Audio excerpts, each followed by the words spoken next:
ಇನ್ನು ಬೆಳಗಾವಿಯಲ್ಲಿ ಅಧಿವೇಶನದ ಸಂದರ್ಭದಲ್ಲಿ ಬಂಧನದ ಹೈಡ್ರಾಮಾ ನಡೆದಿತ್ತಲ್ಲ, ಸಿಟಿ ರವಿ ಅವರ ಬಂಧನದ ಹೈಡ್ರಾಮಾ.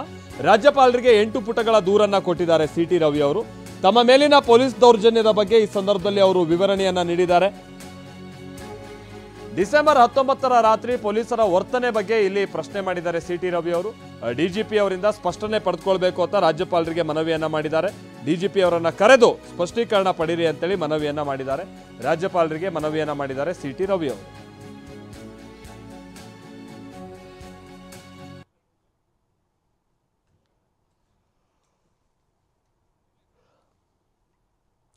ನಾವಿಲ್ಲಿ ನೋಡ್ತಾ ಇದೀವಲ್ಲ, ಬಿಜೆಪಿಯ ಪರಿಷತ್ ಸದಸ್ಯರೆಲ್ಲ ಹೋಗಿ ರಾಜ್ಯಪಾಲರನ್ನ ಭೇಟಿಯಾಗಿ ಒಂದು ಮನವಿ ಪತ್ರವನ್ನು ಕೊಟ್ಟಿದ್ದಾರೆ.